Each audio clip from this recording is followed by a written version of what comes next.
தமிழ்நாடு மட்டுமின்றி நாடு முழுக்க பல்வேறு மாநிலங்களில் உள்ள டாப் IAS அதிகாரிகளை மத்திய பணிக்கு அழைக்க உள்துறை அமைச்சகம் முடிவு செய்துள்ளது.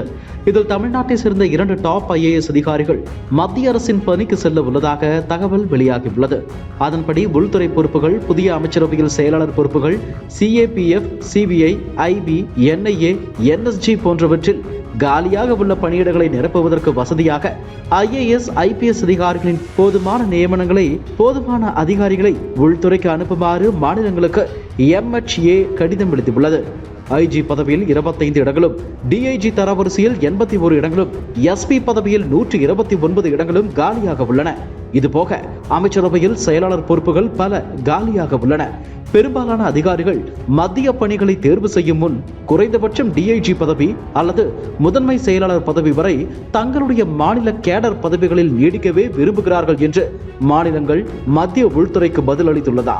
இதனால் அதிகாரிகளை டெல்லிக்கு அனுப்புவதில் சிக்கல் ஏற்பட்டுள்ளதா?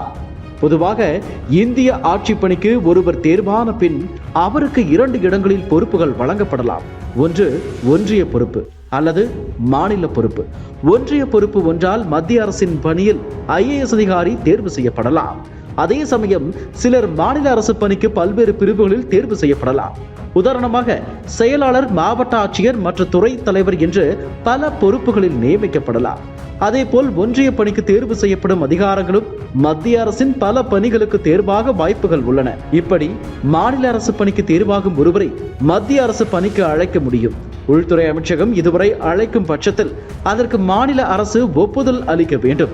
சில சமயங்களில் அதிகாரிகளை மாற்றுவதில் குழப்பம் ஏற்படும். உதாரணமாக மேற்கு வங்கத்தின் முன்னாள் தலைமைச் செயலாளர் ஆலன் பந்தோபத்யாவை மத்திய பணிக்கு அனுப்ப வேண்டும் என்று மத்திய அரசு உத்தரவிட்டது. அதோடு தலைமைச் செயலாளர் ஆலன் பந்தோபத்யா டெல்லி உள்துறை அலுவலகத்தில் ஆஜராக வேண்டும் என்றும் குறிப்பிட்டது. மாநில பணியில் இருக்கும் ஒருவரை, அதுவும் தலைமைச் செயலாளர் ஒருவரை இப்படி மத்திய அரசு டெல்லிக்கு அழைத்து பெரிய சர்ச்சையானது. ஆனால் முதலமைச்சர் மம்தா பானர்ஜி ஆலன் பந்தோபத்யாவை டெல்லிக்கு அனுப்ப முடியாது, இங்கு கொரோனா, யாஸ் புயல் என்ற நிலைமை சரியில்லை, என்ன நடந்தாலும் ஆலன் பந்தோபத்யாவை டெல்லிக்கு அனுப்ப முடியாது, தலைமைச் செயலாளர் ஆலன் பந்தோபத்யாவை டெல்லிக்கு அழைப்பது தவறான உதாரணமாகும், இதற்கு முன் இப்படி நடந்தது கிடையாது என்று கூறினார். இந்த மோதல் மோசமான நிலையில் ஆலன் பந்தோபத்யா பதவியில் இருந்து ராஜினாமா செய்தார். இப்படிப்பட்ட நிலையில்தான் தமிழ்நாட்டை சேர்ந்த 2 டாப் IAS அதிகாரிகள் மத்திய அரசின் பணிக்கு செல்ல உள்ளதாக தகவல் வெளியாகியுள்ளது. அதன்படி தமிழ்நாட்டில் டாப் செயலாளர்களாக இருக்கும் 2 பேர் டெல்லி செல்ல அழைக்கப்பட்டுள்ளனர் என்று கூறப்படுகிறது. 2 பேருமே தற்போது தமிழ்நாட்டில் மிகப்பெரிய செயலாளர் பதவிகளில் இருக்கின்றனர். முக்கியமான சில துறைகளே அவர்களுக்கு கீழ்தான் உள்ளது. முதலமைச்சர் ஸ்டாலினின் டாப் சாய்ஸ் இவர்கள் என்பதும் குறிப்பிடத்தக்கது. ஆனால் 2 பேருமே தற்போது டெல்லிக்கு மத்திய பணிக்கு செல்ல இருக்கின்றனர். தமிழக அரசு இதற்கு ஒப்புக்கொள்ளவில்லை என்றும் கூறப்படுகிறது. 2026 சட்டசபை தேர்தல் வரை அந்த அதிகாரிகளை அனுப்ப விரும்பவில்லை என்றும் கூறப்படுகிறது. என்ன நடக்கப் போகிறது என்பதை பொறுத்திருந்து பார்க்கலாம்.